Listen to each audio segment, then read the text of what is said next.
Hey everyone! In this video, I want to talk about the so-called Lord's Prayer, which is found both in Matthew chapter 6 and Luke chapter 12. And just like everything else in the Word of God has to be correctly cut, well, so does the context of the instructions of this prayer. The audience that Jesus is giving these instructions to will pertain to a specific timeline according to a specific watch time. Where in Luke chapter 12, verse 38, Jesus speaks of those according to bliss of a second watch time and a third watch time, where the second watch time are from the hours of 9 p.m. into midnight, and then the third watch time are from the hours of midnight into 3 a.m. or cock's voice. So can you guess in which watch time this prayer has its context? Well, if you said the third, you would be correct. As I point out in my video, You're Going to Hell, the third watch time encompasses the day of wrath, the great affliction, or what Christianity terms the great tribulation. And yes, there will be those who will find the blissful expectation according to that watch time, who will be then seeking and knocking and requesting, will not have entered the door of the wedding feasts in the middle of the night, nor will they have entered the door into the courtyard to find pasture. The word blissful simply identifies those who have an absolute unworriedness concerning the future. So those who have a blissful expectation at present into a first watch time possess such expectation prior to others. See my video, Blissful Expectation. And the context of the blissful beatitudes enumerated in Matthew chapter 5 addresses the audience according to the blissful are those of the third watch time, where in my video, You're Going to Hell, I show how the context of the Gehenna of the fire is the fourth watch time, which is also seen in Matthew chapter 5, verse 29. So the Gehenna is the transition from the finishing of third watch time into the fourth, where the blissful beatitudes enumerated are according to the third watch time, which will lead into that transition. And the reason I'm pointing all this out is because when we get to the next chapter here in Matthew chapter 6, the audience, according to the blissful expectation of the third watch time, is the same audience, where the same instructions concerning the prayer is seen. Where in verse 13, note the word temptation, where it states, "And not may you bring us into temptation, but rescue us away from the evil." And according to that watch time, to be brought into the temptation would mean that one would be locked out of the door at the middle of the night, whether it be the door of the wedding feast or the door of the sheep of the courtyard who will find pasture, which again accords with the transitional hours from the finish of the second watch time leading into the beginning of the third, which is the middle of the night. So correctly cutting the word of truth according to the revelation of the watch times is vastly important to perceive, because the bottom line is that we don't want to aspire to be among those who will be praying this prayer, because the same who will be praying this prayer will be fasting and they will be locked out of doors.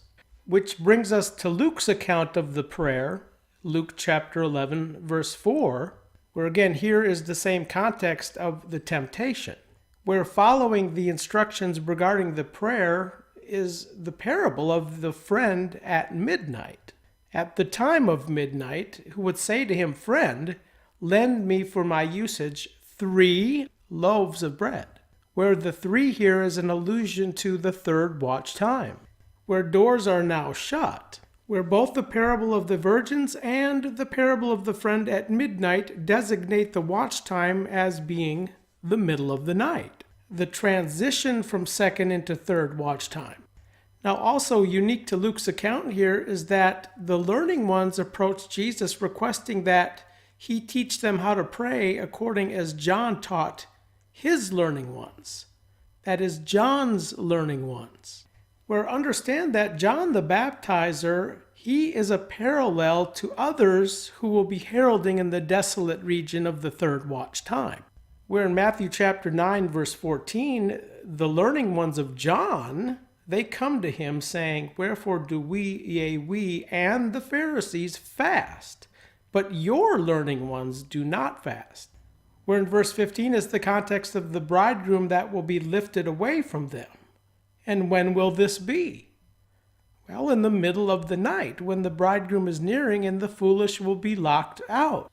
So the point being is that the context of the prayer and their request to learn how to pray as John taught his learning ones, in contrast to the learning ones of Jesus, parallels the third watch time, a time of great affliction and necessity in the earthland, where those who will be locked out about the middle of the night, midnight, will be knocking on the door, seeking not only physical food, bread, but the bread of life, that they may allot Aeonian life into the all finished of the third watch time.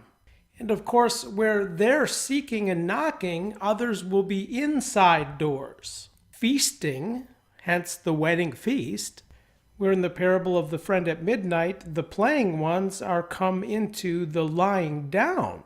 So the widest context of fasting also accords with the third watch time, when they will be hungering, thirsting, according to the blissfulness of that watch time, when blissful are the hungering ones, blissful are the thirsting ones. So next time you feel a need to recite the so-called Lord's Prayer, think about it. Because those who are praying, "Your regency come, your will be made to become, as in the heavens, so also on the earth land," will have not entered the regency, neither at first watch time nor second watch time, where it will be in the third watch time that they're praying, "Your regency come." And also note that they're praying, "Our Father."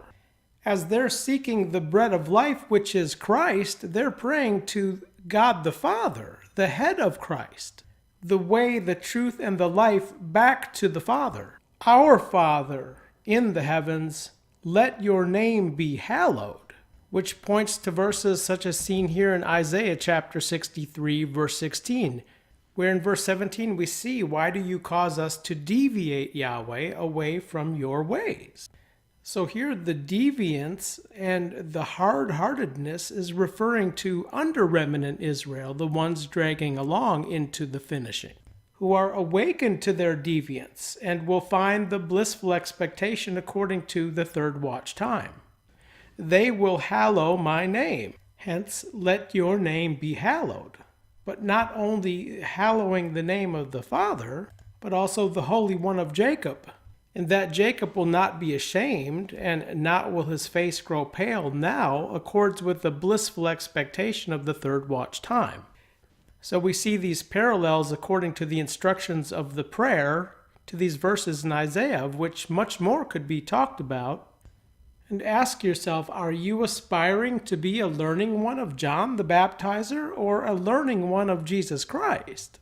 Because again, John the Baptizer parallels the desolateness of the third watch time, the second half of Daniel's 70th week, where in that term we don't want to be praying, "Our Father who is in the heavens, let your name be hallowed, your regency come," but rather be ones who have entered the regency among sober-minded virgins in the middle of the night, who will be feasting, not hungering and thirsting and fasting.